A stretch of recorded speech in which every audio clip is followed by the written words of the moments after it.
अब ये इसके डिफरेंस आ गए कुछ, क्या डिफरेंस आ गया एनालॉग सिग्नल और डिजिटल सिग्नल में मेजर कौन कौन से डिफरेंस है, यहाँ पे 6 डिफरेंस गिवन है, मैं एक एक करके आपको समझाता हूँ। First question, an analogue signal is a continuous waves that change by time period. तो जो जैसे ऑब्वियसली एक फिजिकली वेव्स ट्रांसमिट हो रही है और टाइम बाय टाइम चेंज हो रही है, क्योंकि हो सकता है उसको रास्ते में कोई और सिग्नल आके डिस्टर्ब कर दें तो टाइमली वो चेंज हो जाएंगी, ठीक है। और जो डिजिटल है, digital signal the discrete waves that carries information in the binary form. ये डिस्क्रीट वे में जा रही है, डिवाइस टू डिवाइस ट्रेवल हो रही है, and which has only 2 formation and 0 and 1, right. तो ये फिक्स्ड होती है, ये टाइम पीरियड के अकॉर्डिंगली चेंज नहीं होती, ठीक है। अच्छा, अब नंबर 2 पे आते हैं। Number 2 is what analogue signal has no fixed range. इसकी कोई फिक्स्ड रेंज नहीं है, इसकी कोई फिक्स रेंज नहीं है। इसका मतलब क्या है कि अगर मैं किसी से बात कर रहा हूँ फिजिकली, ठीक है, तो इसकी कोई फिक्स रेंज नहीं है कि भाई ये यहाँ तक जाएगी या वहाँ तक जाएगी। मैं इसको प्रिडिक्ट नहीं कर सकता या आइडेंटिफाई नहीं कर सकता कि मेरी आवाज़ कहाँ तक ट्रैवल होगी, इसकी फिक्स रेंज नहीं है। बट अगर हम डिजिटल की बात करें तो digital signal has a finite number 0s and 1, इसकी फिक्स रेंज है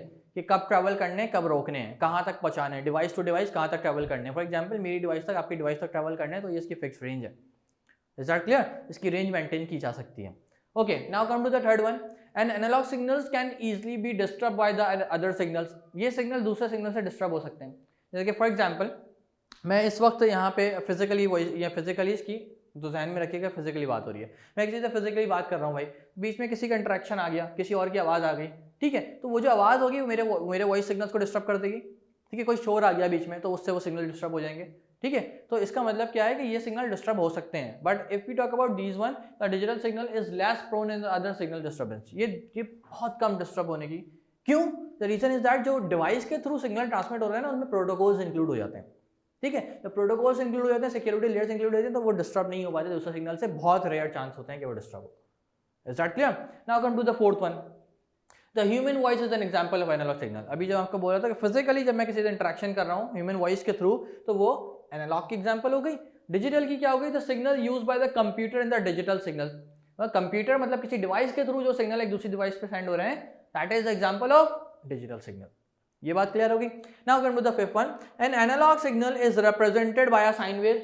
एनालॉग सिग्नल की जो फॉर्मेशन होती है वो कैसी होती है? Sine wave. अभी जो पीछे मैंने एग्जांपल डायग्राम डिस्कस की थी, साइन वेव मतलब वेव्स की फॉर्म में होती है, राइट। और डिजिटल की जो होती है वो स्क्वायर वेव्स होती है। Digital signal represented by square waves, ठीक है। अगर आपने इसके पीछे एग्जांपल देखी हो, मैं दिखाता चलूँ साथ साथ, ये स्क्वायर वेव्स होती है, ठीक है। और एनालॉग की कैसी थी? ये साइन वेव्स थी, ठीक हो गया।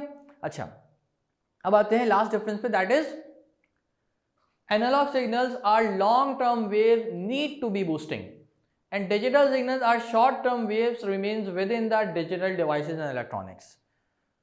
जो एनालॉग सिग्नल्स है ना, उनको बूस्टिंग की जरूरत होती है। In what sense? भाई आवाज जहां तक पहुंचानी है उतनी ज्यादा आवाज निकालनी पड़ेगी। समझ आ रही है बात? मेरी वॉइस ओवर सिग्नल्स है ना, तो मुझे जितनी दूर तक आवाज पहुंचानी है उतना दूर से बोलना पड़ेगा, उनको आवाज को बूस्ट करना पड़ेगा, ठीक है। और डिजिटल ये फाइनाइट होते हैं, इसे लॉन्ग शॉर्ट टर्म होते हैं, ये लॉन्ग टर्म नहीं होते, ये इसलिए फाइनाइट होते हैं, मतलब डिवाइस टू डिवाइस, ये डिवाइस टू डिवाइस ट्रैवल करेंगे, इसमें कोई बूस्टिंग की जरूरत नहीं होती। Is that clear now? ठीक है।